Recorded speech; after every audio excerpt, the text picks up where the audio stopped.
introduce each of you by title and then just let you take a moment to share who you are and what you do. First, we have from my right to left, Greg Cloon, and then Tyree Johnson and Vanae Pearson. Greg, if you'd like to, I know you are an information security consultant at FRSecure, but I'd like to let you elaborate on that for a moment. Sure, I love this because it's the easiest question I'll probably get all night. So I've been in the industry pretty close to 30 years.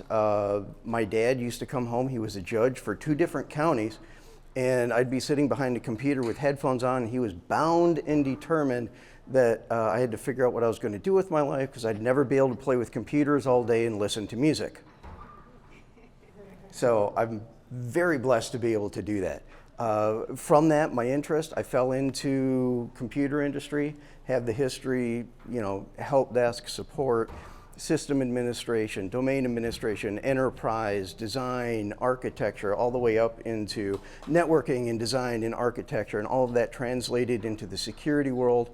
I've spent the vast majority of that time working as a consultant with MSPs, and I have worked with companies just about every field that you can think of in finance, education, manufacturing, sales, medical, and ranging from companies from 5 employees to 15,000. And I'm overjoyed and really appreciate my ability to come speak with everybody here and work with FRSecure.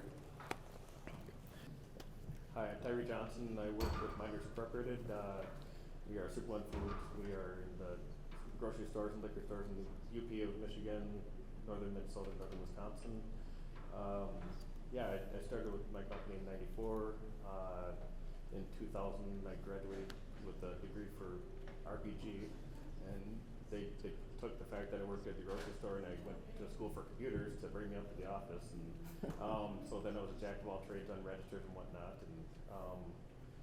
And over the years, I've grown into the role of IT assistant IT director to the director now since 2013. So when I started in IT in 2000 at the office, we had 15 users. Now we're at 815. So keep growing. So the platform is getting bigger, and that's why we got to be scalable. So. All right. Hi, everybody. I still can't figure out why you're not where the alcohol is, but thanks for staying here.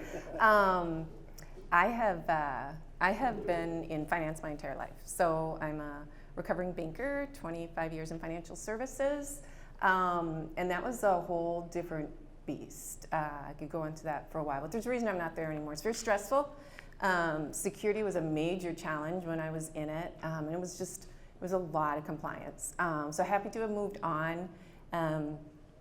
I was CFO for a international toy manufacturer, also for Jimmy Pops, if anyone's ever heard of that.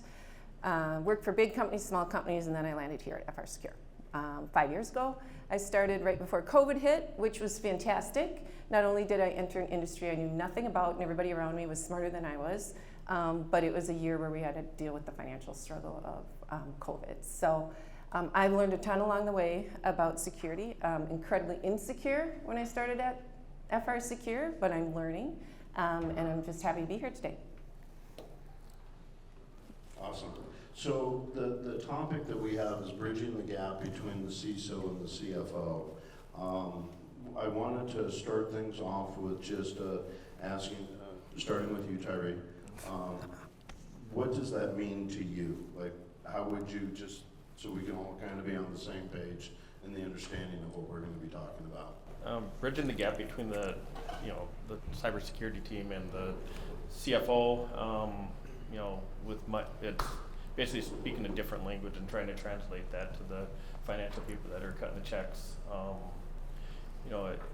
That's how I say it with my company. We started prior to my current CFO with a trust me. I'd have conversations with the CFO that CFO or the president and saying I need a check for this much money. I'd give them a verbal conversation and come back the next day and see if I got approval or not. And it's gone from that to really translating what I'm trying to say into a presentation, a proposal, and then educating educating them on what they're paying for. Cool. So I approach it in, bridging. I'm stepping across, and I really want to understand the way that the business and the organization runs, and what drives essentially its cash register. What's bringing in the cash flow? What keeps it afloat? And I want to be able to frame my conversations and my discussion around how anything in my world is going to potentially affect that. How I can facilitate maybe streamlining that, making that run a little bit better, a little bit more efficiently, but essentially how to protect that and make sure that that keeps going. Cool. And Vanae, since they would both be coming to you, how did they do? They did fantastic. Greg, I love the fact that you want to put yourself in my shoes. And it's interesting because my role, I look at it as I am a risk manager, and I am a risk mitigator, and I am a return on investment person. So those are my two biggest jobs. Same as security. I mean, you guys are risk management. And we come at it from the same way, but for me, it's you explaining to me, as you mentioned, how does that impact the organization where we want to go? So what is your request, and how is that really going to get us to a better spot? And kudos to April, if you were here earlier, she hit on all the good things that you should do in preparation. So if you weren't here in the session before this, find a copy of what she had. She had a handout. She hit on everything. So I would follow those guidelines. The one additional thing, though, that I would say, and you guys alluded to it a little bit, you said when you were smaller you did this, but having those conversations with the CFO outside of a formal setting goes a long way. So building that relationship, I mean, we're humans. We know you don't like us a lot of times. We know you guys think we're the PETA, the say no person, the all that. But the hardest thing for me to do, honestly, is to say no. I hate saying no to something that comes to me because it usually means we weren't aligned. So I wasn't prepared for what you were going to say, or you weren't aware of where my challenges are today and where my financial risks are and what I'm focused on. So if you can step out and think about more than just your world, but put yourself in my shoes, it's a much better conversation. I just want it to be a conversation first before you take it to the board. And then we can go to the board together, and I'm your advocate. For sure, I always want to be your advocate, but we got to have all those conversations first. So. Awesome. And yes, from the flyer that April made available, my understanding is that you can get copies of that at the registration table. So, and there's some real good information in there, so do encourage everybody to check that out. The next question is on budgeting, and we'll start with Greg. Can you share some of your experiences having worked with budgeting for items with the CFO? What has worked and what have you found hasn't worked? So I approach it, again, April. She didn't use the three-letter acronym. We're avoiding those. I will. FUD, fear, uncertainty, and doubt.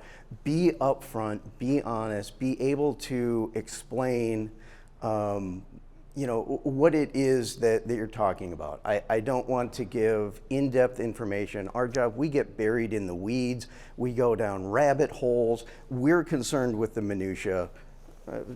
Vanae's not going to care.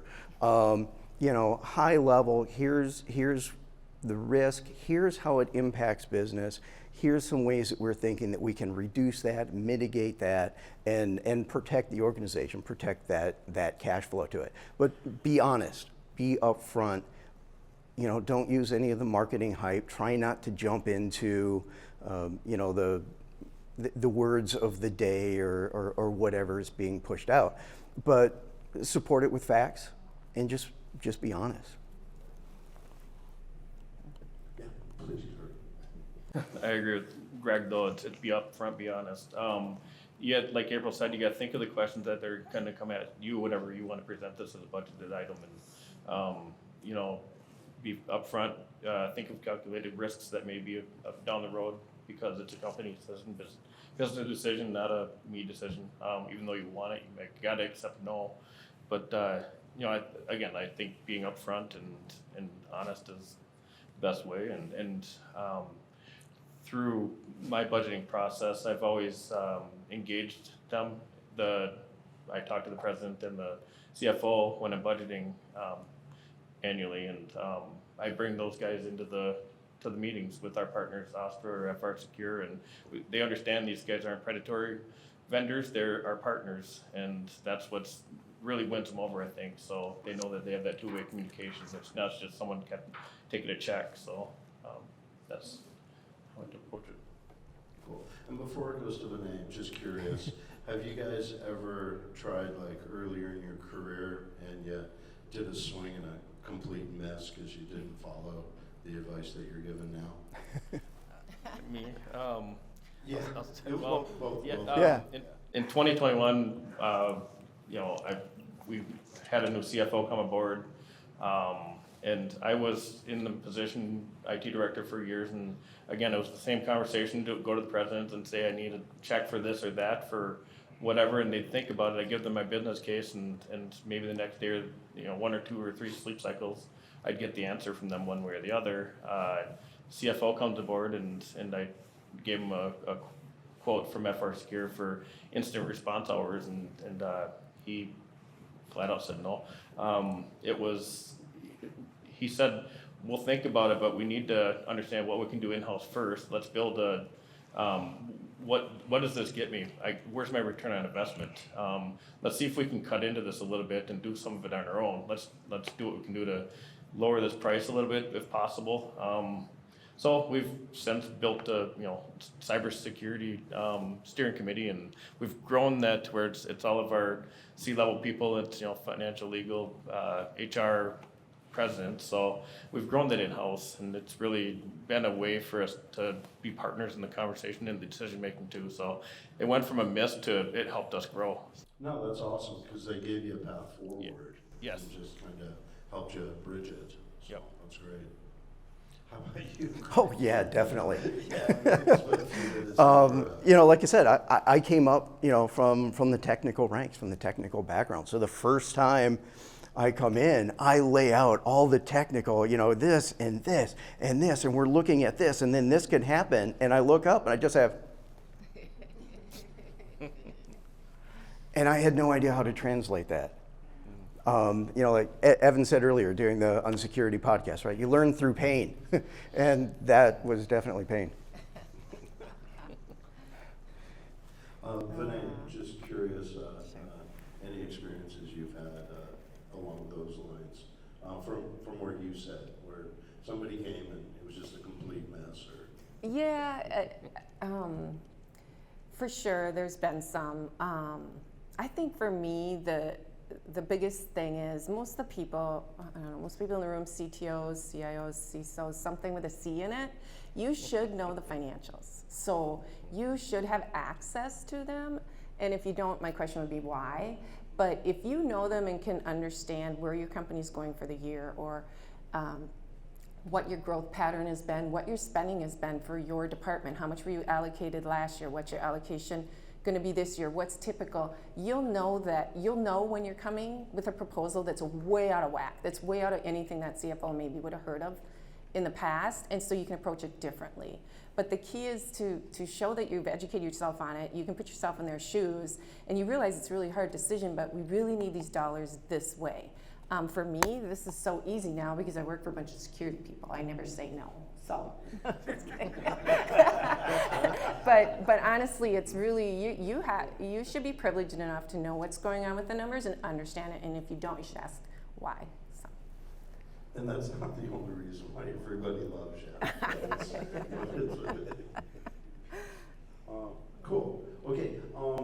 And we are going to have a few minutes at the end if anybody does have any questions or wants to bounce anything off. I did want to kind of run through with each of you, and we can start with you, Vanae. If you can share any lessons learned, either from either side of these types of conversations, the things that I always try to help people hear, the things that aren't in books or aren't in articles, just some of those other, like Evan said, maybe we can learn through someone else's pain. Oh yeah, I had pain. There we go. When I was in financial services, I was the CFO of an organization that was owned by banks and credit unions. So every one of my board members and owners was a president of a bank.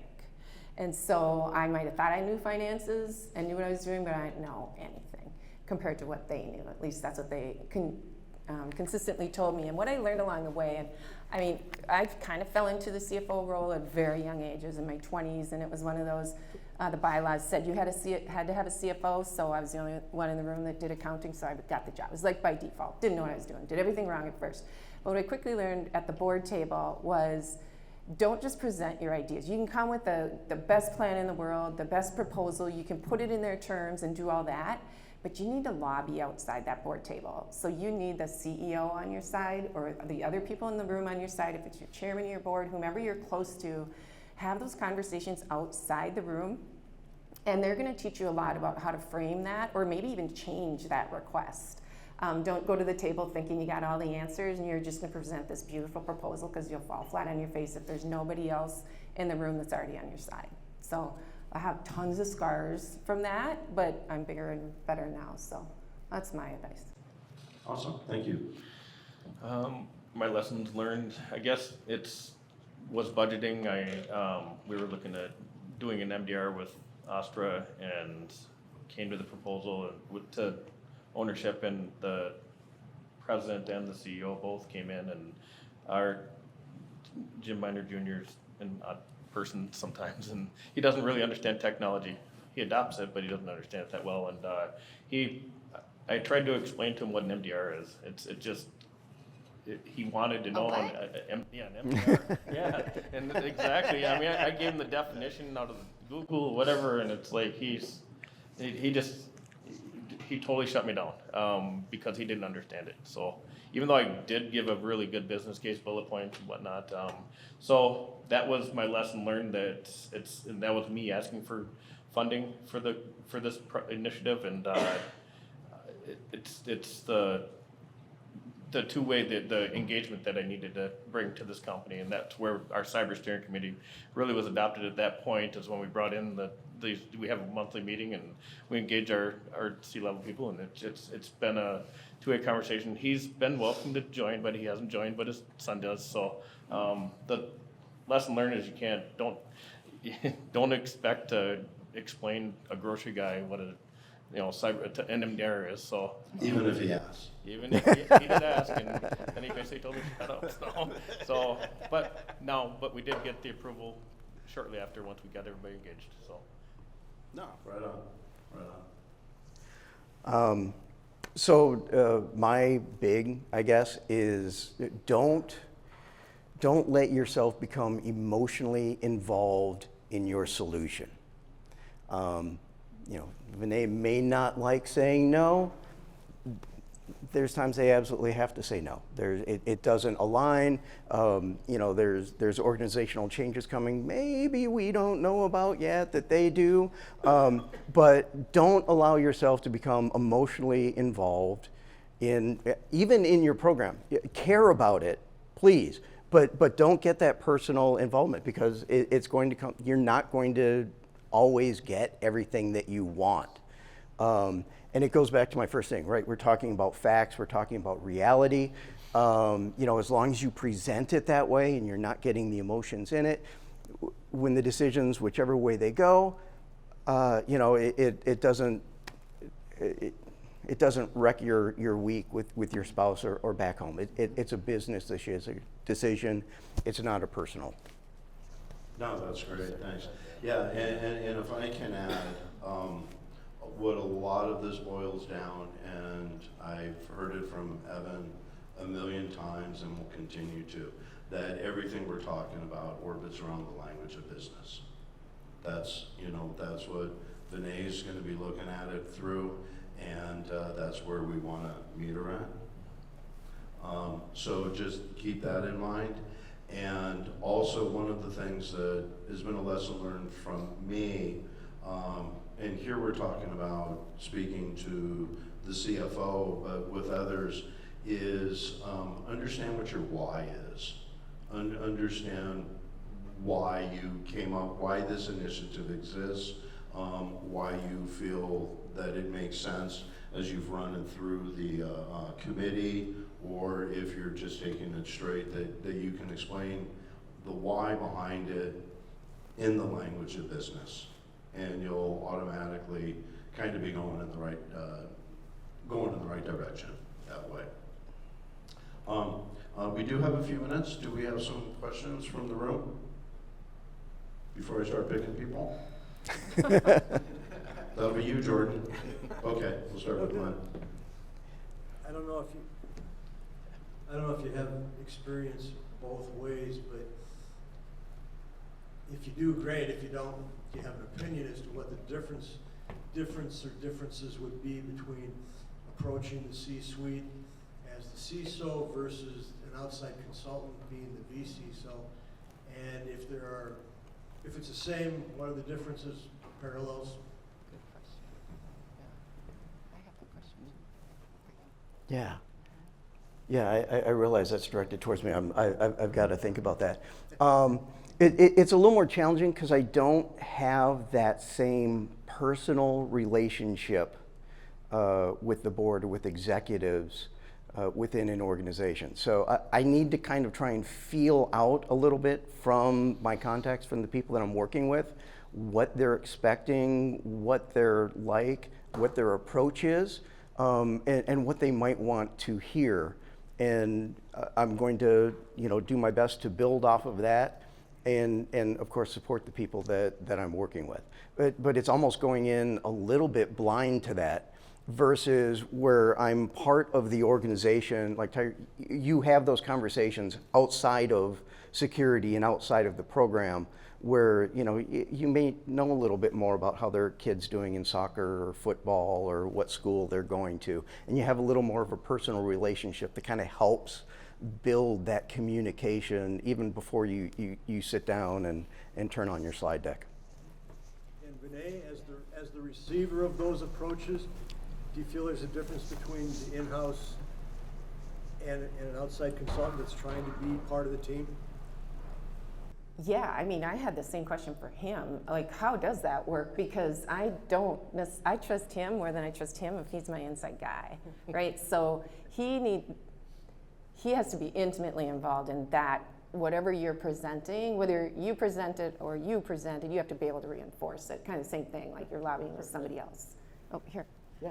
Mm-hmm. Yeah, and exactly that's why I'm working with my contacts and the people that I'm working with within the organization to build that. And as I present, I'm supporting their initiatives and what they've already spoken with. Because, if person B trusts person A and person A is trusting me, there's a little bit there, so long as we're on that same page. And if I'm doing my job right, we're all on that same page as to the direction that we're going and why we're doing that and what the initiatives are. Yeah. I can add, say, on our VCISO team, though, we do often notice that the opposite is true too, and maybe it is the broken internal relationship, that the consultant comes in, literally says what the internal person said, and suddenly the executives are like, oh, well, they said it needs to happen, and they're an outside professional, so yeah, okay, we should do that thing now. So maybe it depends on the relationship. Yeah. Third-party influence. Yeah. Third-party influence can play a really big role, having that credible person from outside the organization to Sure. reinforce it in internal conversation or request. Yeah. Thank you. Trust my people. And there will be a little bit of a difference as well as in ultimately who owns some of the decisions and how that gets navigated through, whether it's a CISO or VCISO.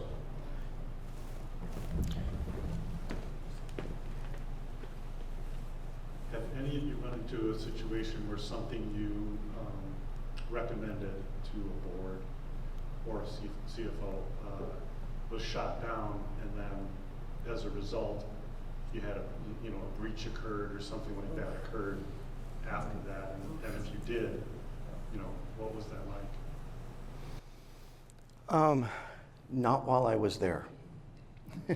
So I can't speak directly towards that. Fortunately, most of the items, most of the things that I've presented have been Eventually, not necessarily right off the bat, but eventually well received, and we've been able to make actionable items. Dave, do you have any experience with that? Nothing? Nothing? We haven't Okay. had breach, sorry. Knock on wood. Do you want to add anything to that from any experiences on the team, if that's ever happened? I feel like we've heard of some of those, but I don't have anything specific, but unless you remember any. It's more like in general, we've heard of teams that try to move those momentums forward. They're not able to get buy-in until kind of essentially after that breach happens, and then now the executives, the board understands really the risks that was at hand. And so you just don't know, like, were they not hearing, not taking it seriously enough, or just the story wasn't being told again in a way that those executives in the language that they understood. Pain, Right. was required. Pain. Yeah. There is a common phrase of like, usually the most secure, the executives that understand the best have been through it because they have to see it. It brings reality to situation. Well, I think we saw the meme. Or someone close enough to that. Yeah, I think we saw the meme earlier in one of the presentations. You know, of course I care about cyber security, but usually when it's too late. Yeah. Do you find that if you use the term AI, it gets into a yes? I'm sorry, what was the last part? If you say AI, it has AI in it? When I say yes? Then they say yes. Okay, I'm the old curmudgeon, you know, get off my network, get off my lawn, shaking the fist at the sky. AI, wow, okay. How much time do we have left? You know, cybersecurity, we want to facilitate business, we want to facilitate change, we want to drive things forward, but we want to do so safely. We want to protect the organization. Personally, I have not vetted an AI that I am comfortable yet with. Now that goes great to your question, you know, do we enable this? I would, you know, no, let's make sure we're absolutely good. Well, we're going to drive business forward outside of my hand. We need this, our competitors are doing this. We have to stay on the cutting edge, we're going to do this. And, you know, the back end, that gate, whatever they say they're doing, however that AI is learning, maybe it doesn't hold up to the standards and the white papers that they gave us and what they promised us. You know, I'm the get off my lawn guy. I am. It's prevalent. It's you know, going full force. I am not on board yet. I'll admit it. Then again, I'm, you know, like I said, the old school guy, close to 30 years. But it helps. It will help. You know, I was really hoping those two letters were going to come out. Here we are. Any last questions? If we don't have any other questions, we can go ahead and wrap. But thank you, everybody, and thank you all. Thank you. Dave, thank you.